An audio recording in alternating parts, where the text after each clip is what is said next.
How's it going, everybody? Adrian Simple here from The Gaming Observer for Monday, September 16th. TheGamingObserver.com for links and a transcript. I am finally back from work, and you have no idea how much I missed making this show, so let's talk about some friggin' video games.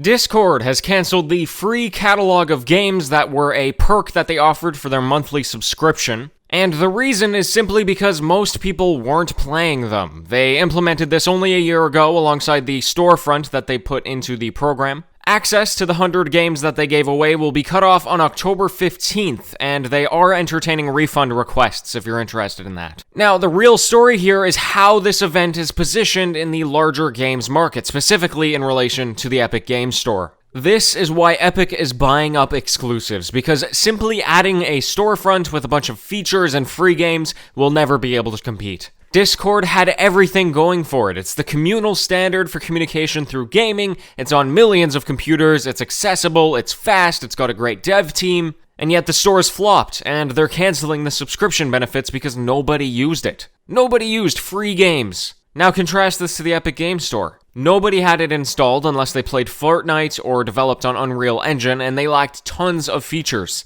Yet just yesterday, Randy Pitchford said that the PC launch day peak player count for Borderlands 3 was about double the all-time peak of Borderlands 2. So basically around 250,000 people played Borderlands 3 on the day it came out at the same time. Ridiculous numbers. With it being a timed exclusive, this marks yet another example of AAA studios being happy with the services of Epic Games.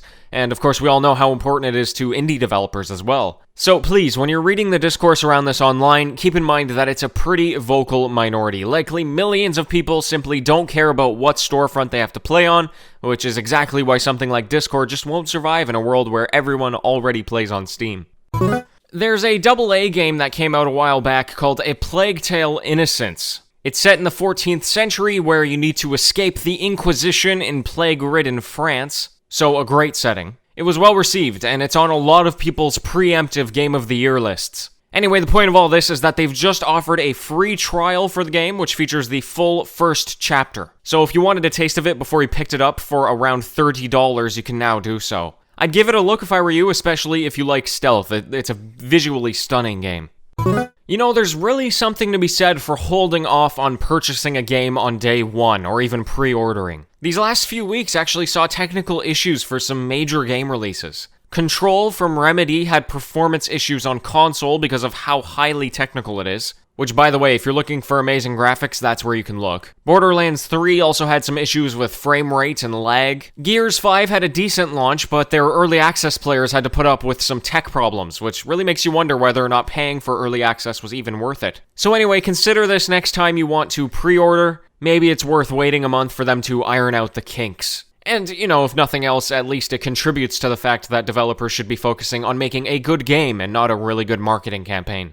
Okay, that is all for today. Now, I have a ton of people to thank here from the 5 days that I was away, so stick with me. A huge shout out to Jeff, Jay, Ali, Christopher, Tommy, B, Orion, Casey, R. Layton, Sam, and Daniel for their 5-star reviews on Amazon. Wow, thank you so much for the support. It's so overwhelming. Thank you. Nonetheless, I'll be back tomorrow with the news, as always, and until then, happy gaming, everyone.